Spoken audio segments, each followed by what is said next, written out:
माका माहित हा तुम्ही काय करता आहास. जावायसून नाहीतर मी जीव घेईन सगळ्यांचो.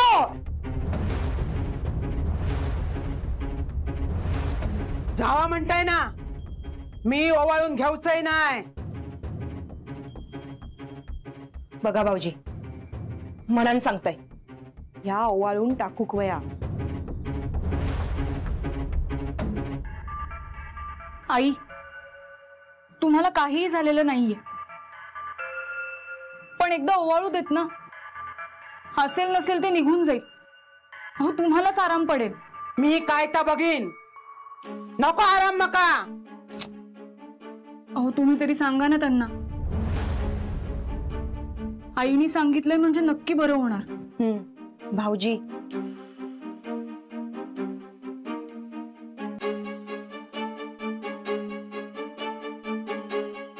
आई, काय रे अभिरामा? इथे बस. ये. बसते.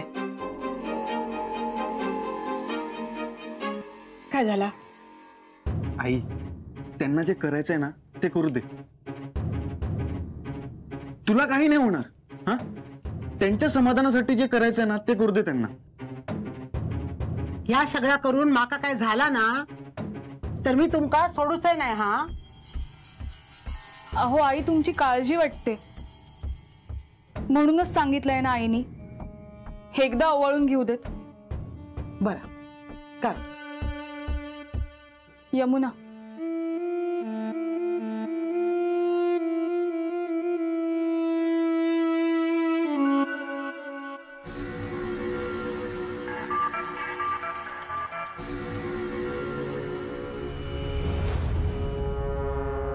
आता तुम्हाला नक्की आराम मिळेल. काहीच होणार नाही. चला आता. आई, तू आराम कर. होय.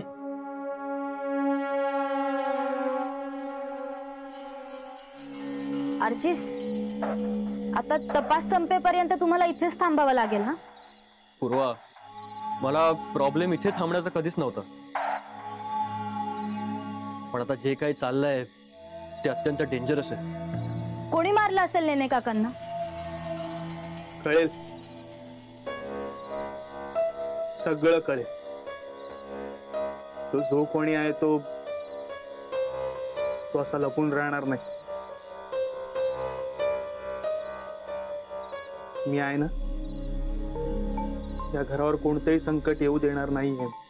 दादा प्लीज, बाबांनी काय सांगितलं लक्षात आहे ना? अजून किती दिवस थांबायचंय? गणेश, तू जे काही करतोयस त्याने काही होणार नाहीये. पोलिसांना त्यांच्या परीने तपास करू दे. आणि तू या सगळ्यात पडलास तर संशय तुझ्यावर येऊ शकतो. एक्झॅक्टली. आणि आता सुषमा पण घरी नाहीये. सिच्युएशन अधिक क्रिटिकल होत चालली आहे. आई, सगळं पाणी प्या, म्हणजे सगळी बाधा दूर होईल.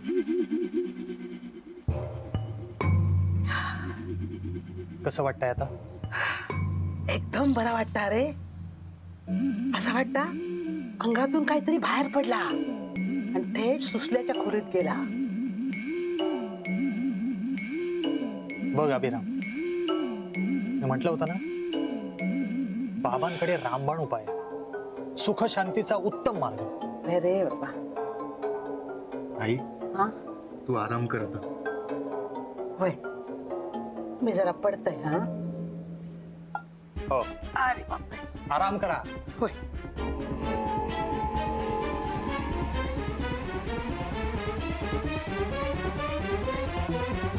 थँक्स.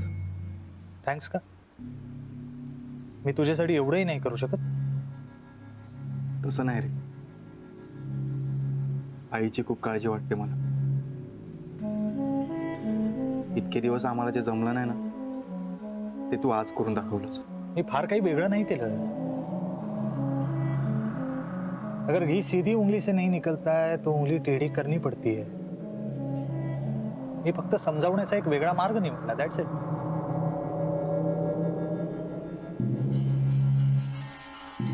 पण अभिराम, तू ही अंगारा लाव. काय? हा, अरे डोंगरी बाबांचा अंगार आहे हा. हा, मी पण लावला पाहिजे. हा, जय डोंगरी बाबा. डोंगरी बाबा चमत्कार करणार आहे. वहिनी नाही लाव, तुमच्या दोघांच्या इच्छा पूर्ण होतील. हो. अरे मला पण एकदा घेऊन चल ना डोंगरी बाबांकडे. हो. आमका पण काय? नाही, नाश्त्याक पोहे तयार आहेत. खाऊन घेतास? अभिराम भाऊजी तुम्ही पण घेवा. अहो दत्ता भाऊ येऊ देत ना, एकत्रच घेऊ. अरे आलेच की दत्ता भाऊ.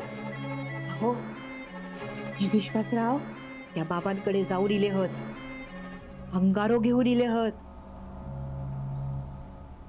आपण पण एकदा त्यांका जाऊन भेटूया. हा, होय विश्वासराव, तुम्ही त्या बाबांकडे जाऊन येलच काय? हो, मग मी त्या बाबांना सगळं काही सांगितलं. त्यांना सांगितलं या गावामध्ये एक खून झालाय, त्यामध्ये या वाड्यातले कोणीही अडकायला नको,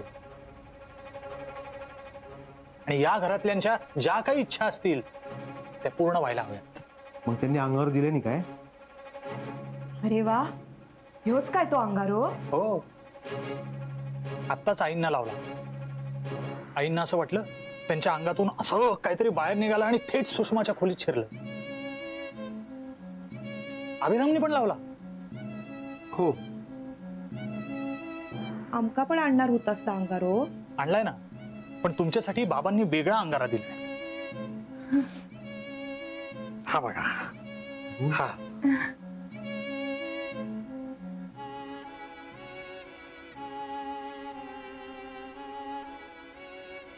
आता बघा या वाड्यात कशी सुख शांती नांदेल. काय नाव म्हणालास त्या बाबांचा? डोंगरी बाबा. उंच डोंगरावर विराजमान आहेत ते. कधी ह्या डोंगरावर, कधी त्या डोंगरावर. त्यांचा मंत्र म्हणजे शक्ती आहे, शक्ती. बाय माझे डोंगरावरच असतात काय? हो, आपल्यात पण एकदा जाऊ पोया. हो.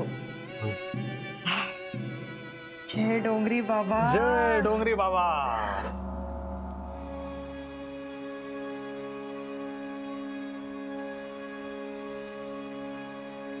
हे काय? हे कुठे चालले?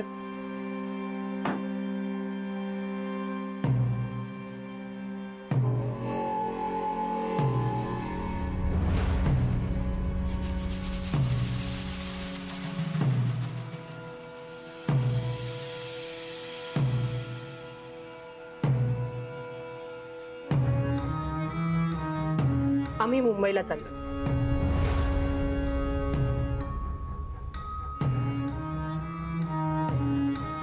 म्हणजे मी जातेय मुंबईला आणि आर्चीस येतोय माझ्यासोबत.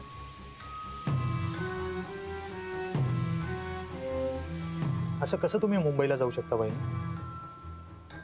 सॉरी, पण विश्वासराव मुंबईमध्ये मला खूप कामं आहेत जी पेंडिंग आहेत, त्यामुळे मला आता नाही थांबता येत.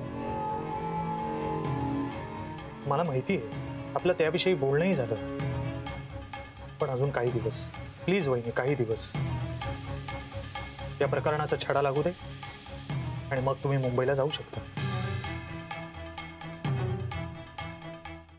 ताबक कोण हा? कोण हा? सुशल्या. काय सुशल्या? ताबक गेला. दत्ता भाऊ, वहिनू. एकुड्या काय झालं नीट सांग. बावीत सुशल्या मरून पडला.